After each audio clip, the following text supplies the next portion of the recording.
Assalamu alaikum wa rahmatullahi wa barakatuh, brothers and sisters in Islam, and everyone who's following the Wael Academy YouTube channel. Welcome back to this new series, which will start today, inshallah ta'ala, titled Halal Intimacy.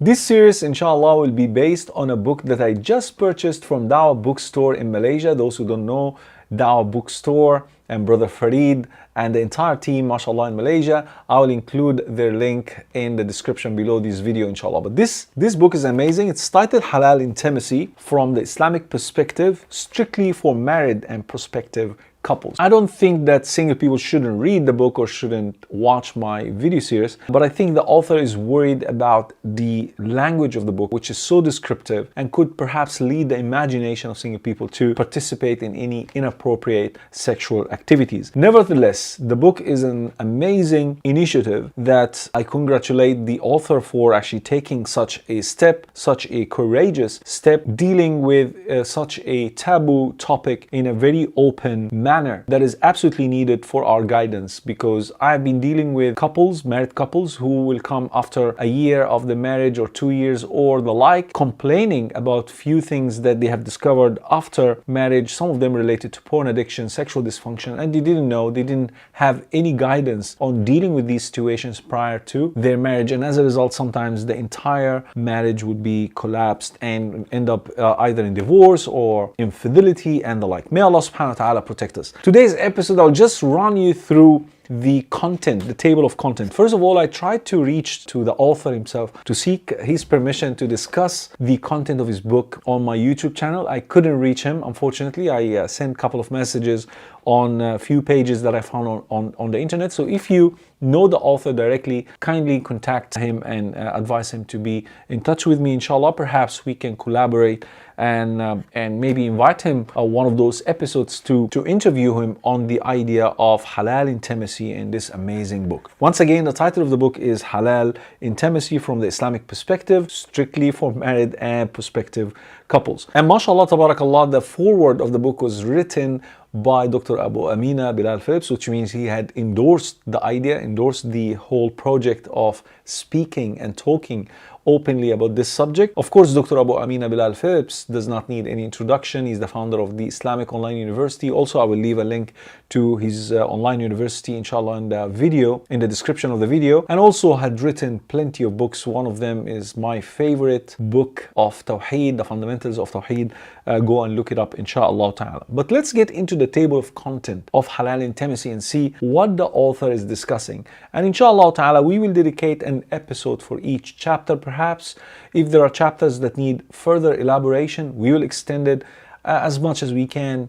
Let's see how the entire series will go on videos. Hopefully I will do justice to what the author had compiled, inshallah ta'ala. So let's get into the table of content first. So after the foreword of Dr. Bilal Phillips, then an introduction to the entire book, comes a chapter dedicated to marriage in Islam, the importance of marriage in Islam. And then the author started to list down things about marriage in general, like the importance of early marriages and how can we prepare our young generations and educate them about the importance of marriage so that they can have it in mind instead of having the idea of premarital sexual relationship and the like, boyfriends and girlfriends relationship, which is prohibited in Islam. And then sexual hygiene is another chapter. Now this is after marriage. So when you get married, inshallah ta'ala, it's very important for couples to take care of their hygienic habits that is also outlined within the life of the Prophet ﷺ and within Islam in general. Sex and communication. How can we communicate our desires to each other? Many a times couples will be shy to speak about their sexual preferences and moves and the like with their own spouses. A husband would be shy to express his desire to his wife, and likewise the wife would be shy to express herself. SubhanAllah, although Allah subhanahu wa ta'ala described that we are the closest to each other, هُنَّ لِبَاسٌ لَكُمْ وَأَنْتُمْ لِبَاسٌ لَهُنْ. They are your garments and you are their garments. And garments are the closest to our bodies. So wives and husbands should be open about communication when it comes to sexual relationship. Seduction, a chapter dedicated about seduction.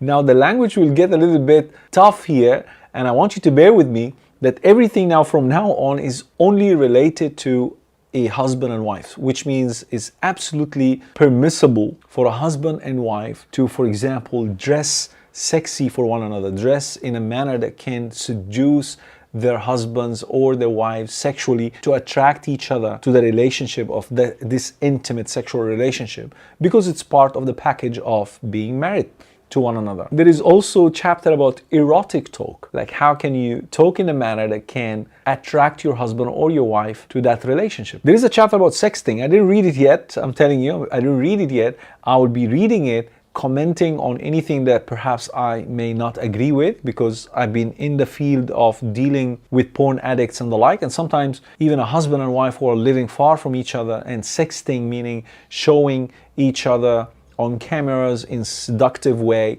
could lead to a lot of harms than benefits. So we will read it and inshallah honestly comment and review the book. There is also a chapter on massages for one another. There is a chapter about kissing, about oral sex, about fingering, hand job. All these things are mentioned in the context of dealing with your halal spouse. I believe wholeheartedly that there are many actions that could be labeled by scholars as haram, as prohibited. We will bring all these opinions as we discuss the book, inshallah. I also believe that any action which is considered to be halal, but one of the partners dislike such an action, they should not be forced to participate. We will also talk about that, inshallah, and what forcing could lead to in a relationship like this. The author is also courageous enough to discuss chapters about sex styles and positions, which are also very, very important sometimes to break the boredom of such a relationship. The timing of sexual intimacy is also discussed. And then talking about the fiqhi matters of sexual intimacy in the nights of Ramadan. There are 2 chapters dedicated to fertility and pregnancy, sexual intimacy during those times. There are also chapters dedicated to sexual performance, and if the performance wasn't good enough to please your partner, what should you do about it? And there are 2 chapters dedicated to masturbation and pornography. I'd like to see what the author mentioned about the fiqhi opinion or the verdict about masturbation and pornography in Islam, and also what are the possible solutions if you discovered or found out that your husband or your wife being addicted to such intense addictive behavior. Also a chapter dedicated to sexual dysfunction, erectile dysfunction and or anorgasmia for ladies, and sometimes they do not experience the necessary pleasure during sexual intimacy with their lawful spouses, and that could be related to their prior addiction to pornography or masturbation. A chapter dedicated to boosting one's libido. Sometimes in such a relationship, the bodies become so accustomed to one another, so they don't feel the same attractions as before. So how can we boost our libidos and our appetite for sexual intimacy when we experience that cold feelings to each other? There are also chapters dedicated to sex and stress. I don't know what the author is trying to discuss here. We're gonna get into the book and discuss it on videos later on, inshallah. There's also one chapter here on sex and polygyny, and how polygamy in general bothers our sisters a lot, and sometimes it causes a lot of anxiety in a relationship when the husband usually threatens their wives that if you don't follow my lead, if you don't do this, if you don't perform like this, I will get another wife, I have a right, and so on. And they use this as a tool to threaten their wives to comply with anything. So we'll discuss, inshallah, in great details when we come to that chapter. There is love in sharing. I don't know what the author meant by this, but we'll get to that chapter and inform you, inshallah ta'ala. Size issues also discussed. Sometimes people who are addicted to pornography because of the images they see,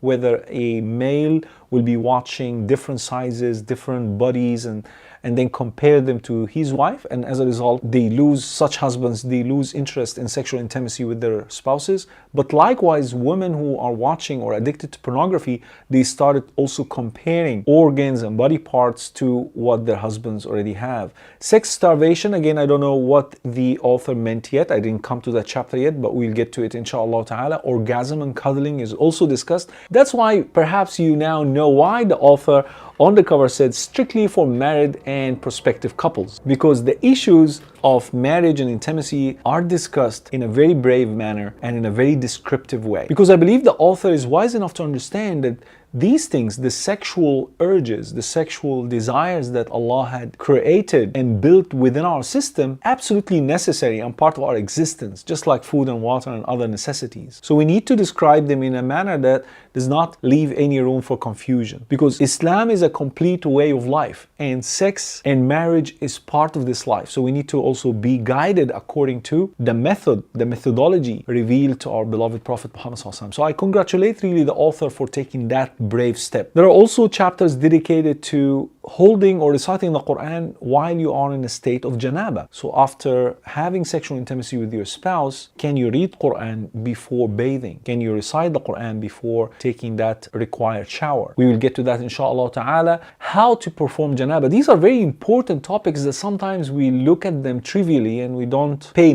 much attention or importance to them, but they are part of our religion and we have to pay attention to them, especially those who are about to get married. Inshallah, you need to educate yourself on these issues before marriage. Also chapters on water for ghusl, how to bathe, purification with tayammum or dried ablution, and this is the last chapter actually in the book. So I am so looking forward to start reading, preparing my talks and videos and posting them perhaps once every few days or once every week. I hope and I pray that it will benefit the Muslim Ummah at great length. I advise you to grab the book. It's available from Dawah Bookstore in Malaysia. It can be shipped. They ship it, mashallah, within 4 days or 5 days. I got my copy here and a bunch of other books that perhaps we can, inshallah, dedicate series of videos to discuss their values and bring these benefits to a greater number of Muslims around the world, inshallah ta'ala. That was it for the introductory session of this amazing book, Halal Intimacy by Ustad Abdul Latif Abdullahi. And inshallah ta'ala, the next episode, I am planning to discuss the foreword of Dr. Bilal Phillips, and then we can take it one step at the time, inshallah. Stay tuned. If you found benefits in this series, in this video, kindly share it, subscribe to our channel, and inform people in your circle. Assalamu alaikum wa rahmatullahi wa barakatuh.